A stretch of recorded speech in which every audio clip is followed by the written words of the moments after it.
சில விஷயங்கள் செய்யலை ஒருத்தருக்கு இது நடக்கவே நடக்காது. அது லிஸ்ட்டு போட்டு சொல்லிடுவேங்க. ஃப்ரீமேசன்கள் தான் ஒரு ஊரில் யார் சிஎம்மாக வரணும் முடிவு பண்ணுவாங்க. அவங்க சப்போர்ட் இல்லாமல் வரவே முடியாது. ஒரு குழந்தை இருக்குன்னு வச்சுங்களேன், அந்த குழந்தை சனியனை அறிவு இருக்க உனக்கு செத்து தொலை வேண்டியதான்னு அம்மா திட்டுவாங்க. அதை கேட்டோன்னே இன்னும் அம்மா அடுத்த நிமிஷம் அந்த குழந்தை விழுகுமா தங்கம் விட்டு ஓடி போயிடுவாங்க. நம்மளுடைய மைண்ட் எப்படி தெரியுங்களா, எதை ரொம்ப நேரம் பேசணுமோ அதெல்லாம் ஞாபகம் வச்சுக்குவோம், கொஞ்சம் நேரம் பேசுறதை விட்டுருவோம். அந்த சீக்கிரட்டுங்கிற படத்தை பாருங்க, கடைசி 5 minutes ஒரு டயலாக் வரும். எல்லாமே நெகட்டிவ் சிந்தனையாக இருக்குது, உள்ளுக்குள்ளே நினைக்கிறதெல்லாம் தப்பாக இருக்குது. எல்லாத்தையும் வச்சுக்கிட்டு போயிட்டு ஒரு காசை கொடுத்துட்டு உட்காந்துக்கிட்டு அவங்க சொல்கிற அந்த 4 டூல்ஸ் மட்டும் பயன்படுத்தினா நடக்கவே நடக்காதுங்கிறாங்க. புரிஞ்சுக்கங்க, மேனிஃபெஸ்டேஷனுங்கிறது ஒரு டூல். நீங்கள் அதை வச்சு சமையலும் பண்ணலாம், கொலையும் பண்ணலாம். ஸோ நடிகர் விஜய் அவர்கள் வந்து முதலமைச்சர் ஆகிறதுக்கு முக்கியமான காரணம் ஒன்று, இதை நம்புறவங்க தான் மேனிஃபெஸ்டேஷன் இருக்கிறவங்க. நாங்கள் அந்த குரூப் தான். எல்லாரும் பயன்படுத்துகிற சாதாரண ட்ரெடி அந்த மெத்தட் நாங்கள் யூஸ் பண்ணவே மாட்டோம். அவ்வளோதான்.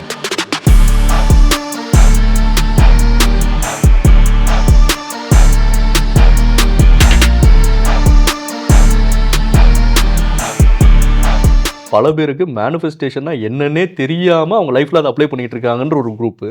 இன்னொருத்தர் பேர் மேனிஃபெஸ்டேஷனை தேடி போயிட்டு ஓடிக்கிட்டு ஒழுங்காக அப்ளை பண்ண தெரியாமல் பாதி பேர் ஒரு சில பேர் அது என்னன்னு தெரிஞ்சுக்கிட்டு நம்ம வாழ்க்கையில் அப்ளை பண்ணுன்றதுக்காக ஓடுறவங்க ஒரு சில பேர் வந்து இப்போ இருக்கிறாங்க சார்.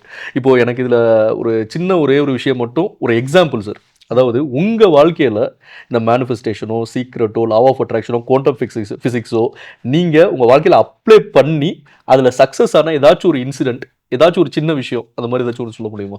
நிறைய இருக்குங்க. 1-2 சொல்ல முடியும். என்னோட மொத்த லைஃப்மே என்னோட லைஃபே வந்து இப்படி தான்.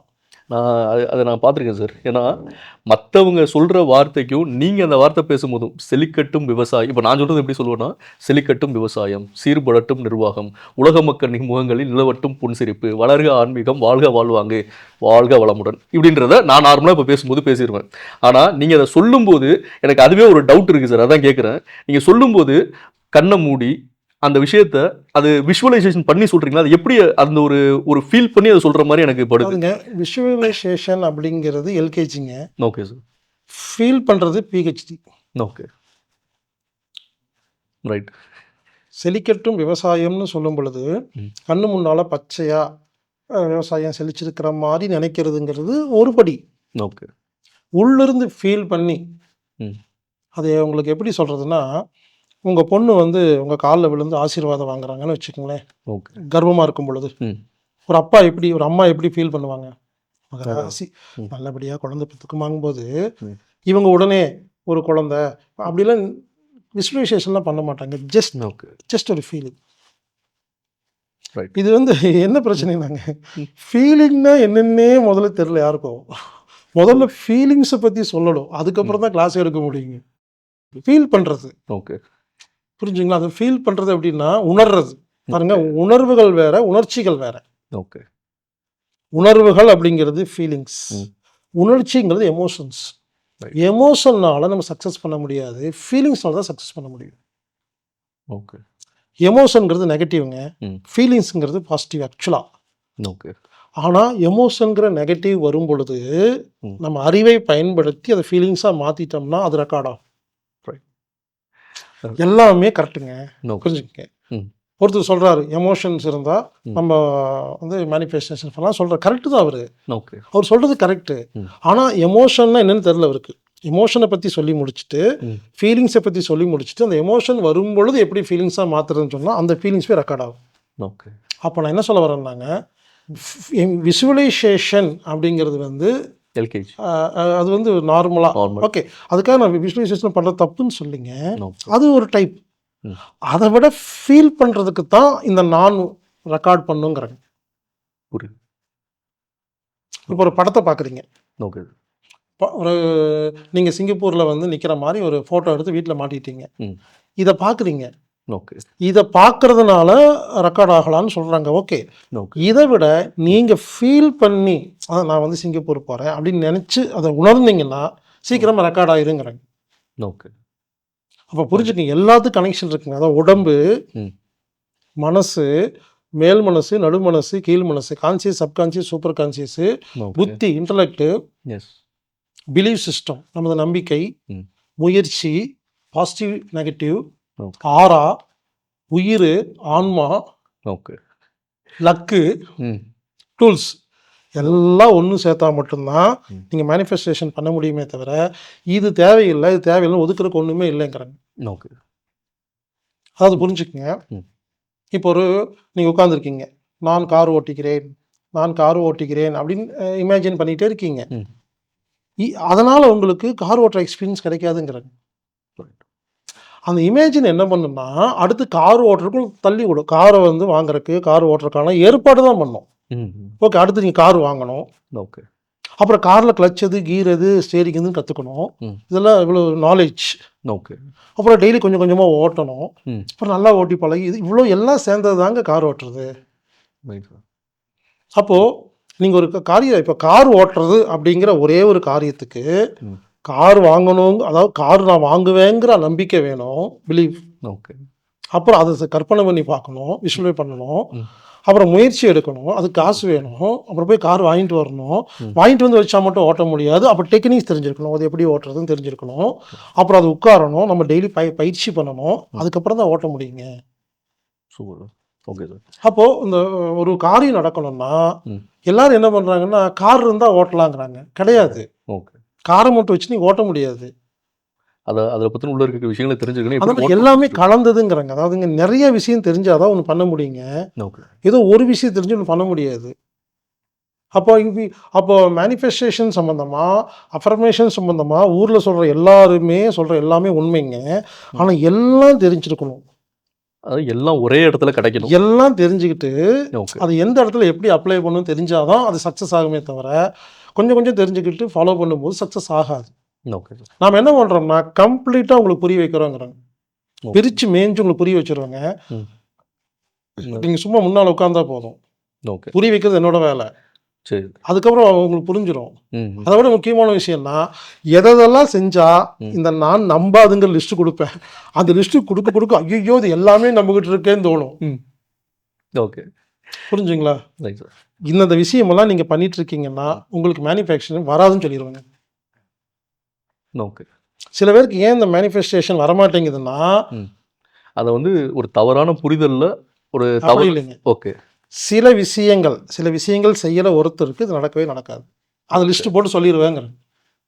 ஏதாச்சும் ஒரு எக்ஸாம்பிளுக்கு சொல்லுங்க. யார் மொபைலில் அதிக ஷார்ட்ஸ் பார்க்குறாங்களோ அவங்களுக்கு வாழ்க்கையில் மேனிஃபெஸ்டேஷன் பண்ணவே முடியல. இல்லை சார், அப்படி நீங்கள் சொல்லிட்டீங்கன்னா இருக்கிற வரதில் 90% பேருக்கு அது வராது. ஏன்னா முக்கால்வாசி பேர் அதில் தான் வாழ்ந்துட்டு இருக்காங்க. உங்களுக்கு வேணும்னா வரணுங்க, அதை நான் சொல்லிக் கொடுப்பேங்கிறேங்க. ஓகே. இந்த மைண்ட் இருக்கு இல்லைங்களா, ஓகே. மைண்டு கான்ஸ்டன்ட் மைண்ட் இருக்கிறவங்க மட்டும்தான் சக்ஸஸ் ஆகும். ஓகே. ஷார்ட்ஸ் பார்க்கும்போது என்ன ஆகுன்னா 30 செகண்டில் ஒன்று பார்த்து டக்குன்னு மாறி மைண்ட் இருக்கும் பொழுது இவங்கனால ஒரு காரியத்தை முழுசாக செய்யவே முடியாதுங்கிறாங்க. ஓகே. அப்போ அந்த ஷார்ட்ஸை எப்படி பார்க்குறது, வீடியோ எப்படி பார்க்குறதுன்னு கற்றுக் கொடுக்குறேங்கிறாங்க. அந்த ஓகே. மைண்டை அந்த பேட்டர்னுக்கு கொண்டு வந்தால் தான் நடக்கும். ஓகே. இந்த மைண்டு எங்கே உடம்பு ஆரோக்கியம் கெட்டு போய் கிடக்கு, மைண்டு அப்படியே டிஸ்ட்ராக்ஷனாக இருக்குது, எல்லாமே நெகட்டிவ் சிந்தனையாக இருக்குது, உள்ளுக்குள்ளே நினைக்கிறதெல்லாம் தப்பாக இருக்குது, எல்லாத்தையும் வச்சுக்கிட்டு போயிட்டு ஒரு காசை கொடுத்துட்டு உட்காந்துக்கிட்டு அவங்க சொல்கிற அந்த 4 டூல்ஸை மட்டும் பயன்படுத்தினா நடக்கவே நடக்காதுங்கிறாங்க. நீங்கள் சொல்கிறதுல ஒரு ஆறுதல் பட வேண்டிய விஷயம் என்னென்னா ஷார்ட்ஸே பார்க்காதுன்னு சொல்லலை, பார்க்குறது எப்படின்னு சொல்லி கொடுக்குறேங்கிறீங்க. ஆமாங்க. ஓகே. அதாங்க இப்போ நானும் வாட்ஸ்அப் வச்சுருக்கேன், நானும் ஷார்ட்ஸ் பார்க்குறேன், நானும் யூடியூப் பார்க்குறேன், எல்லாமே நான் பண்ணுறேங்க. ஓகே. நான் வாட்ஸ்அப்பை சரியான முறையில் பயன்படுத்துகிறேங்கிறேங்க. ஓகே. புரிஞ்சுங்க, உலகத்தில் எல்லாமே வேணுங்க. நானும் யூடியூப்பில் பார்க்குறேன், நானும் ஃப்ரெண்ட்ஸோட டூர் போகிறேன். நான் சொல்கிறது என்னென்னா இருக்கிற டெக்னாலஜியை இருக்கிற விஷயங்களை சரியாக பயன்படுத்துங்க அப்படிங்கிறேங்க. நீங்கள் அதாவதுங்க டெக்னாலஜி, சோசியல் மீடியா இதெல்லாம் என்னென்னா 2 பக்கம் கூறாக இருக்கிற கத்தி. ஓகே. நீங்கள் இப்படி குத்தி அவங்களும் சாகலாம், மாற்றிக்கிட்டு நம்ம செத்துருவோம். ரைட். ஸோ நாலேஜ் அப்படிங்கிறத ப்ராப்பராக பயன்படுத்தினா சாதகமாக இருக்கும், ப்ராப்பராக பயன்படுத்தாட்டி நமக்கு பாதகமாக இருக்கும். அதை கற்றுக் கொடுக்கறத நம்ம வேலைங்கிறது. ரைட். Okay sir.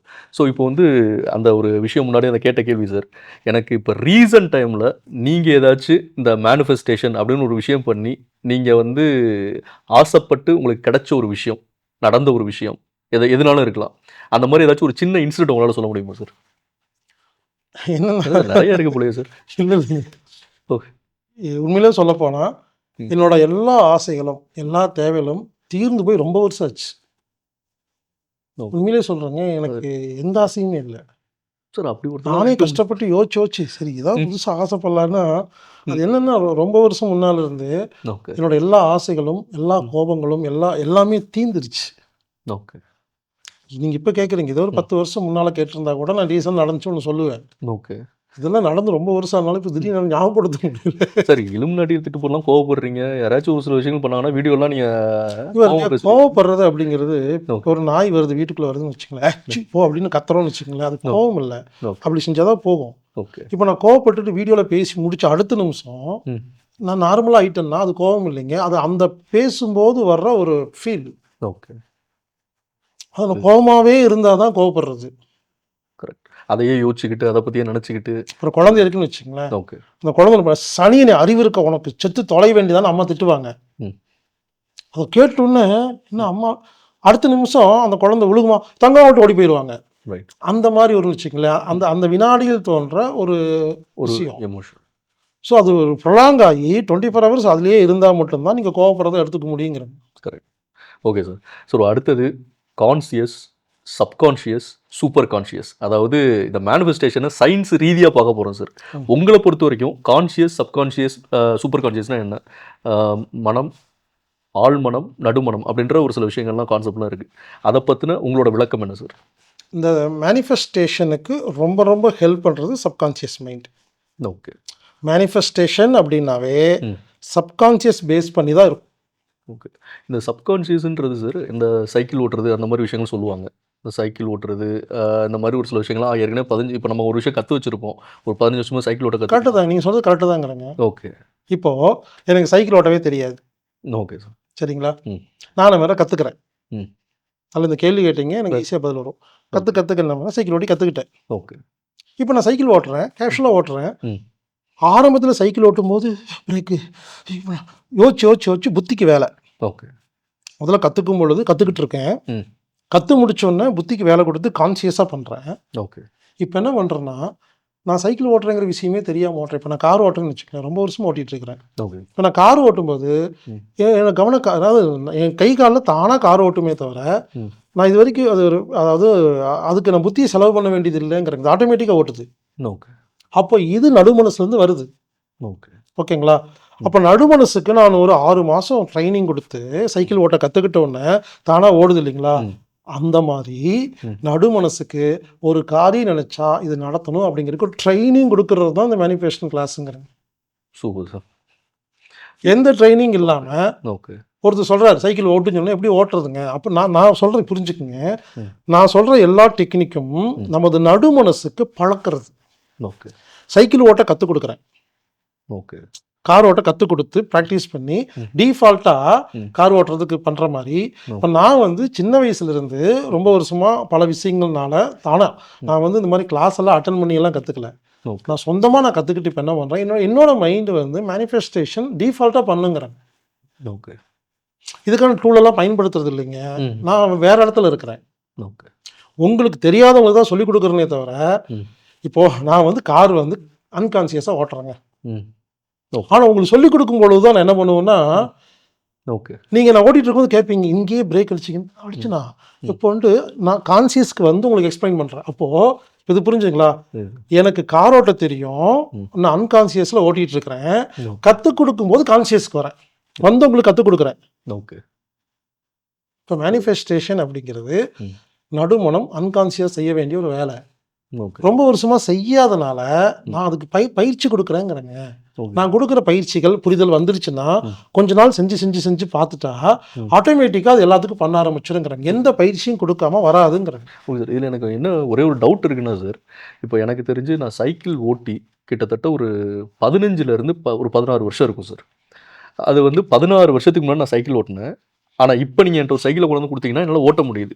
அப்போ ஒரு 16 வருஷத்துக்கு முன்னாடி ஒரு 6 மாதம் கற்றுக்கிட்ட என்னால் அப்போ அந்த ஆழ்மனதோட நீங்கள் சொல்கிறீங்களா சார், சப்கான்ஷியஸ் மைண்டுன்னு சொல்கிறீங்களா? ஸோ அப்போ அதில் ஒன்று பதிய வச்சுட்டோம் அப்படின்னா அது எப்படி நடக்குதுன்னு எனக்கு என்னால் புரிஞ்சுக்க முடியும். நடுமனசில் எது பதிஞ்சாலும் அது சாகர வலிக்கு அழியாது. ஓகே. அழகு நீங்கள் சாகர வலிக்கு தான் அழியாது. ஓகே, சத்தா அழிஞ்சிடும். ஓகே. இதில் நல்லதும் அடங்கும் கெட்டதும் அடங்கும். ஓகே.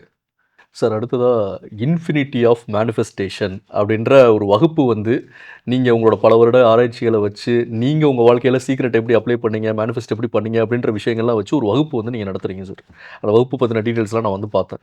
ஸோ இதில் எனக்கு ஒரு முக்கியமான ஒரு கேள்வி இருக்குது சார். ஏன்னா உங்கள் வகுப்பில் சீக்ரெட்டை பற்றி தெரிஞ்சவங்க வருவாங்க, அதை பற்றி கற்றுக்கணும்னு ஆசைப்படுறவங்க நிறைய பேர் இருக்கிறாங்க, அது என்னன்னே தெரியாதவங்க வருவாங்க.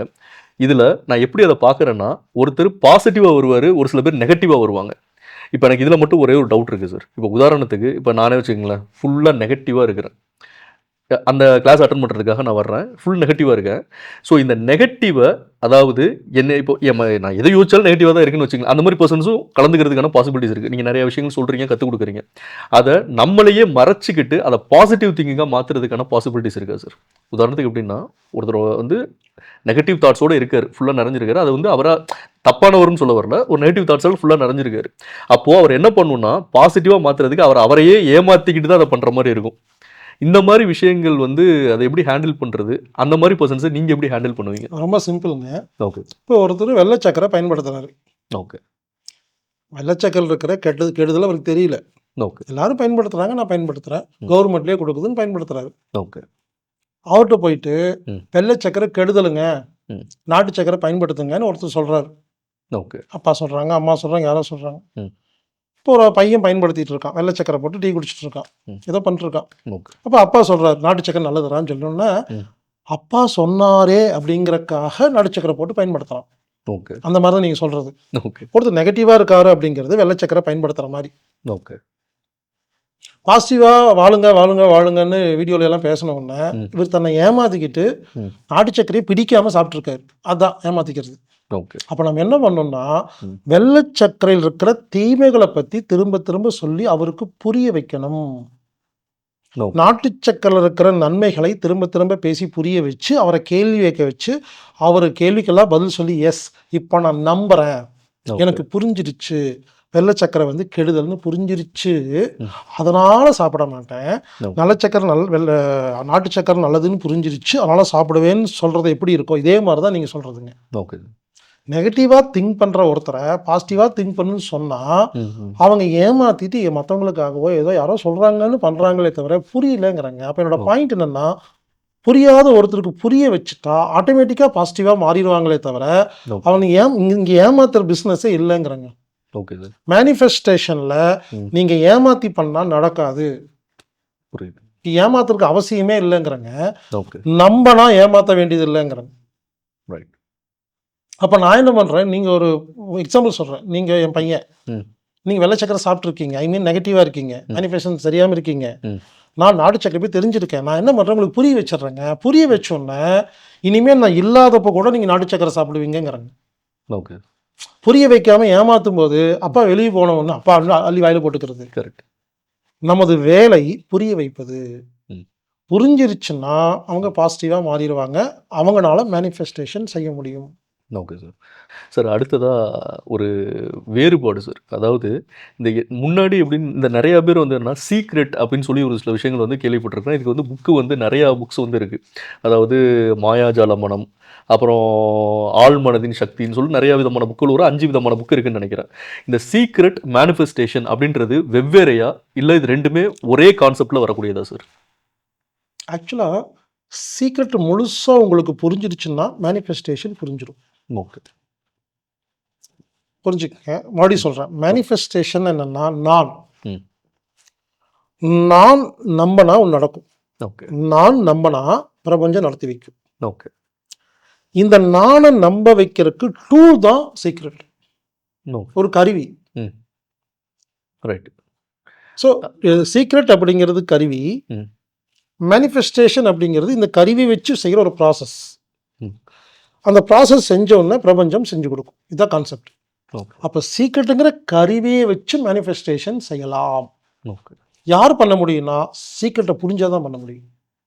பல பேர் சீக்ரெட்னாவே, நான் இது வரைக்கும் ஒரு 100 பேர் எக்ஸாம்பிள் சொல்கிறாங்க, 100 பேர்த்துக்கிட்ட நான் கேட்டேன்னு வச்சுங்களேன், ஒரு 100 பேர்த்துக்கிட்ட கேட்குறேன், சீக்ரெட் படம் பார்த்தீங்களா? நான் பார்த்துட்டேன், நான் ஃபாலோ பண்ணிருக்கேன்பாங்க. இந்த 100ல் எனக்கு தெரிஞ்சு 99 பேர் என்ன புரிஞ்சுருக்காங்கன்னா, ஒரே விஷயத்தை திரும்ப திரும்ப சொன்னால் அதுவே நினச்சிட்டு இருந்தால் நடக்கும் நினச்சிட்டு இருக்காங்க. இது சீக்ரெட் கிடையாதுங்கிறாங்க. ஓகே. அந்த சீக்ரெட் படத்தில் ம். கடைசி 5 நிமிஷம் தான் முக்கியமான டெக்னிக் சொல்லி கொடுத்துருப்பாங்க. ஓகே. நம்மளுடைய மைண்ட் எப்படி தெரியுங்களா, ம். எதை ரொம்ப நேரம் பேசணுமோ அதெல்லாம் ஞாபகம் வச்சுக்குவோம், கொஞ்ச நேரம் பேசுறதை விட்டுருவோம். ரைட். அந்த சீக்ரெட்டுங்கிற படத்தை பாருங்க, ம். கடைசி 5 மினிட்ஸ் ஓகே. ஒரு டயலாக் வரும். ம். நீங்கள் ம். எங்கே செல்ல வேண்டும் என்பதை பற்றி யோசித்தால் நடக்கும், எப்படி செல்ல வேண்டும் என்று யோசித்தால் நடக்காதுன்னு கடைசியாக முடியும். ஓகே. ஃபார் எக்ஸாம்பிளுங்க, ம். நீங்கள் எங்கே போகணும் அதைத்தான் ஃபோக்கஸ் பண்ணணும், அதிக ஃபோக்கஸ் இருக்கணும். ஓகே. எப்படி போகணுங்கிறதுக்கு ரொம்ப ஃபோக்கஸ் கொடுத்துட்டிங்கன்னா அது நடக்காது. இப்போது புரியுது. ஒருத்தருக்கு வந்து கடன் இருக்குது, 50,000 கடன் இருக்குது, ம். 50,000 கடன் இருக்குது. ஓகே. சும்மா எக்ஸாம்பிளுக்காக புரியிருக்காக சொல்கிறேன். ம். இவர் என்ன யோசிக்கிறாருன்னா, ம். சீக்கிரம் படத்தை பார்த்துட்டாரு, ஓகே. புரிஞ்சிருச்சுன்னு தப்பாக நினச்சிட்டு இருக்காரு. நினச்சிக்கிட்டு 50,000 ஓகே சீக்கிரம் அப்ளை பண்ணி நம்ம வந்து கடன் அடைச்சிடலாம் ம். அப்படின்ட்டு யோசிக்கிறாரு. யோசிச்சு என்ன பண்ணுறாரு, கரெக்ட் ஃப்ரெண்டுக்கிட்ட கேட்கலாமா, எவனும் தரமாட்டான், ம். அப்பா தரமாட்டார், பக்கத்து வீட்டுக்காரங்க தரமாட்டாங்க, நகையும் இல்லை, இவரே ஓகே. புத்தியை வச்சு எல்லாம் யோசிச்சுட்டு நம்ம ஒரு கம்பெனியில் வேலை செய்கிறோம், 30 வருஷமாக வேலை செய்கிறோம், நம்ம முதலாளி பணக்காரரு, ஓகே. போய் 50,000 கேட்டால் கொடுத்துருவாரு ஓகே. அப்படின்ட்டு கேட்க போகிறாரு. ஓகே. கேட்டு கொடுக்கல, இல்லைன்ட்டார். ம். இப்போ வந்து சீக்கிரம் அப்ளை பண்ணுறாரு. ம். முதலாளி பணம் கொடுக்கணும், முதலாளி பணம் கொடுக்கணும், இந்த இந்த சீக்ரெட் அப்படிங்கிற அந்த விஷயத்தை இவர் என்ன பண்ணுறாரு, முதலாளி 50,000 கொடுத்தா நான் கடன் அடைச்சிருவேன்னு இவர் முடிவு பண்ணிட்டு ஓகே. அதுக்கே ட்ரை பண்ணி எழுதுறாரு, பேர் பண்ணுறாரு. ஆனால் 10 வருஷமாக நடக்கவே இல்லை. ஓகே. இதுதான் எல்லாரும் பண்ணுற தப்புங்கிறாங்க. புரியுது. அதாவது சீக்ரெட் என்ன சொல்லுதுன்னா, ம். 50,000 கடை அடையணும்னா நீ என்ன பண்ணணும்னா 50,000 எடுத்துகிட்டு போய் அந்த கடனுக்காரர்கிட்ட கொடுத்துட்டு, வணக்கங்க உங்கள் கடை முடிஞ்சிருச்சு அப்படின்னு சொல்லி வீட்டுக்கு வந்துட்டு இன்னொரு 50,000 சம்பாதிச்சு பர்ஸ் பேங்க்கில் போட்டு பர்ஸ் இந்த மாதிரி ஒரு கற்பனை பண்ணுங்க. அதாவது எங்கே போகணுமோ அதை நினைங்க, ம். எப்படி போகணும்னு நினைக்காதீங்கன்னு சொல்லிச்சு இல்லையா. ஓகே. இவர் என்ன பண்ணிட்டாரு, முதலாளி கொடுப்பாருங்கிற எப்படி போகணுங்கிறதையே 10 வருஷம் நினைச்சனால அவருக்கு நடக்கலை. ஓகே. புரியுது. ஒருவேளை ம். ஒருவேளை ஒரு லாட்ரியில் 50,000 கிடைச்சிருக்கலாம். ம். இல்லை ஒரு ஃப்ரெண்டு வந்து அவரை பார்த்துட்டு பெரிய பணக்காரன், 30 வருஷம் முன்னால் காலேஜில் ஒன்றா படித்த பையன், ம். சும்மா வரான் ஃப்ரெண்ட்காக காபி சாப்பிட்டு எனக்கு ஒரு 50,000 அவ்வளோதான்டான்னு செக் போட்டு கையில் கொடுத்து நீங்கள் வாங்கிக்க மாட்டீங்களா. ஓகே. இப்படி பிரபஞ்சம் ஏதோ ஒரு வழியில் உங்களுக்கு கொடுக்க ரெடியாக இருக்குது. நீங்கள் உங்கள் சின்ன புத்தியை பயன்படுத்தி எனக்கு இப்படி தான் வேணும்னு நினச்சிட்டு சீக்ரெட் அப்ளை பண்ணுறதுனால தான் சீக்ரெட் யாருக்குமே நடக்க மாட்டேங்குது. Okay sir. ஃபாரின் போகணும்னா, ம். சிங்கப்பூர் போகணும்னா ம். இவங்களே முடிவு பண்ணிட்டாங்க. டிக்கெட் எவ்வளவு, ஒரு 15,000 ரூபா, இப்படி எல்லா கணக்கு பார்த்துட்டு 3 லட்சம் இருந்தால் தான் போக முடியும்னு இவங்களா ஒரு குறுகிய மைண்டில் ம். 3 லட்சம் எப்படி சம்பாதிக்கிறதுன்னு யோசிச்சுட்டு இருந்தா இவர் சீக்ரெட் அப்ளை பண்ணல. சிங்கப்பூர் போகணும், எனக்கு ஒரு வாய்ப்பு கிடைக்கும், இறைவா பிரபஞ்சம் நீ எனக்கு பண்ணி கொடுன்ட்டு ம். அந்த ஆப்பர்ச்சுனிட்டியை வைடு பண்ணுங்கிறது. புரியுது. ஏதோ ஒரு வழியில் நீ என்னை கூட்டிகிட்டு போகணும்னு சொன்னால் அது ஏதோ ஒரு வழியில் கூட்டிகிட்டு போகும், ம். எனக்கு இந்த வழியில் கூட்டிகிட்டு போகணும்னு சொல்கிறது தான் தப்புங்கிறாங்க. இதான் தப்பாக புரிஞ்சிருக்கிறது. Right sir. அப்போ இவர் அந்த அந்த எங்கே சிங்கப்பூர் போகணுங்கிறத மட்டுமே நினச்சிட்டு இருந்திருந்தாருன்னா, அதுக்கான ஒர்க் அவுட்லாம் பண்ணியிருந்தாருன்னா, திடீர்னு அவங்க ஒரு ஒர்க் பண்ணுற கம்பெனியில் சிங்கப்பூரில் ஒரு முக்கியமான மீட்டிங் இருக்குது, ஒரு ஸ்டால் போடுறாங்க, ஓகே. அங்கே வந்து நம்ம ஆஃபீஸில் இங்கிலீஷ் பேச தெரிஞ்ச யாருமே இல்லை, நீ மட்டும்தான் இருக்கேன்னு உங்களை அனுப்பிச்சி வச்சுருவாங்கங்கிறங்க. புரியுது. அதுக்கு ஒரு ஆப்பர்ச்சுனிட்டி கிரியேட் ஆகுங்கிறாங்க. இதை நம்புறவங்க தான் மேனிஃபெஸ்டேஷன் இருக்கிறவங்க. ஓகே. நாங்கள் அந்த குரூப் தான். ஓகே. எல்லாரும் பயன்படுத்துகிற சாதாரண அந்த மெத்தட் நாங்கள் யூஸ் பண்ணவே மாட்டோம். Okay sir. நடக்கும், அவ்வளோதான். உங்களை மாதிரியே நிறைய பேர் இருக்காங்கன்னு நினைக்கிறேன் சார். 2 வருஷத்துக்கு முன்னாடி கட்சி ஆரம்பிச்சு இப்போ வந்து சிஎம்மா அதெல்லாம் இருக்காங்க. ஒருவேளை அவங்களும் அந்த மேனிஃபெஸ்டேஷன் அப்படின்ற அந்த கான்செப்ட் வந்து நடிகர் விஜய் வந்து முதலமைச்சர் ஆகிறதுக்கு 3 முக்கிய காரணம். Okay sir. நான் எப்படி நினைக்கிறேன்னா, நெத்தியில் இந்த அரகன்னு வச்சிருக்காரு, அதுதான் பவரை வந்து இழுத்துருச்சோ அப்படின்னு நினச்சிருக்கேன். ஓகே. நடிகர் விஜய் வந்து முதலமைச்சர் ஆனதுக்கு 3 முக்கிய காரணம். Okay sir. Number 1 manifestation. Okay. மறுபடியும் சொல்கிறேங்க, மேனிஃபெஸ்டேஷனை நீங்கள் நல்லதுக்கும் பயன்படுத்தலாம், கெட்டதுக்கும் பயன்படுத்தலாம். எஸ். இலுமினாட்டிகளும் மேனிஃபெஸ்டேஷன் பயன்படுத்துகிறாங்க, அவங்க ஊரை கெடுக்கிறதுக்கு பயன்படுத்துகிறாங்க. முதல்ல மேனிஃபெஸ்டேஷனுங்கிறது இது நல்ல விஷயம் மட்டுமே கிடையாதுன்னு புரிஞ்சுக்கோங்க. ஓகே. நீங்கள் ஒருவரை கொலை செய்யறதுக்கு கூட மேனிஃபெஸ்ட் பண்ணலாங்கிறது ஓகே. புரிஞ்சுக்கங்க. மேனிஃபெஸ்டேஷனுங்கிறது ஒரு டூல். ஓகே. நீங்கள் அதை வச்சு சமையலும் பண்ணலாம், கொலையும் பண்ணலாம். ஸோ நடிகர் விஜய் அவர்கள் வந்து முதலமைச்சர் ஆகிறதுக்கு முக்கியமான காரணம் 1 manifestation. Okay. 2 digital marketing. Okay. யாருமே பண்ணல. எந்த கட்சியும் பண்ணல. ஓகே. 3 வந்து ஃப்ரீமேசன் சப்போர்ட். ஓகே. இந்த 3ம் இல்லாமல் ம். அவர் வந்திருக்கவே முடியாது. இதில் 1 இருந்தாலும் வந்திருக்க முடியாது. ஓகே. இது 3 ஒன்று சேர்ந்த உடனே வேற யாருமே பக்கத்தில் நிற்க முடியல. ஓகே. டிஜிட்டல் மார்க்கெட்டிங்கை பற்றி நம்ம நிறையா சொல்லியிருக்கோம், வகுப்பெல்லாம் எடுத்துகிட்ருக்குறோம். இந்த டிஜிட்டல் மார்க்கெட்டிங் தெரியாமல் நான் நிறையா தடவை சொல்லியிருக்கேன். இனிமேல் நடிகர்களுக்கும் அரசியல்வாதிகளுக்குமே இதுதான் முக்கியமான விஷயம்னு நம்ம ப்ரமோஷன் பண்ணியிருக்கிறோம். Yes sir. நான் நிறைய தடவை சொல்லியிருக்கேன். புரிஞ்சுக்குங்க, ம். டிஜிட்டல் மார்க்கெட்டிங்கை வச்சு தான் இந்த உலகத்தில் நாம் வந்து அடுத்த ஸ்டெப்பை வைக்க முடியும். ஸோ டிஜிட்டல் மார்க்கெட் வந்து மிகப்பெரிய பவர்ஃபுல்லானது. நம்ம அதுக்கான வகுப்பு நடத்திக்கிட்டு இருக்கோம். வேணுங்கிறவங்க வந்து கலந்துக்கலாம். சார் நான் டிஜிட்டல் மார்க்கெட்டிங் இல்லை வகுப்பு நான் தான் நடக்குது, அது ஒரு வார்த்தை சொல்லுவீங்கன்னு பார்க்குறேன். இல்லை யாரோ ஒரு ஆள் வகுப்பு நடத்துற மாதிரி சொல்லு. இல்லைங்க, நம்மன்னு சொல்கிறேங்க. நம்ம ஓகே. நம்ம நடத்திட்டு இருக்கிறோம். Yes, sir. நீங்கள் நடத்திட்டு இருக்கீங்க. நம்ம தான். Okay sir. டிஜிட்டல் மார்க்கெட்டிங் நீங்கள் நடத்துறீங்க இல்லையா? ஆமாம் சார். இந்த வகுப்பு தான் அதை பயன்படுத்தி தான் சிஎம் ஆயிருக்காரு. ஓகே. மெயினாக அந்த அந்த கான்செப்ட் மார்க்கெட்டிங் அப்படின்ற ஸ்ட்ராட்டஜி. டிஜிட்டல் யோசிச்சு பாருங்க, இத்தனை வருஷமா இருந்த எல்லாத்தையும் மீறி வரணும்னா அங்கே டிஜிட்டல் மார்க்கெட்டிங் ஒர்க் ஆயிருக்கு. Digital marketing 1, yes sir. Manifestation 2. Okay. வெறும் டிஜிட்டல் மார்க்கெட்டிங் வச்சு வர முடியாது. ஓகே. அதுக்கு ஈக்குவல் பவர் வந்து மேனிஃபெஸ்டேஷன். எஸ். 2. 3வது இலுமினாட்டிக்கிட்ட நேரடியாக வேலை செய்கிற ஃப்ரீ மேசன்கள் தான் ஒரு ஊரில் யார் சிஎம் வரணும் முடிவு பண்ணுவாங்க. அவங்க சப்போர்ட் இல்லாமல் வரவே முடியாது. ஓகே. அப்போது நடிகர் விஜய் அவர்கள் சிஎம் ஆனதுக்கு 3 காரணம். 1 manifestation, 2 digital marketing, 3 freemason support. Okay.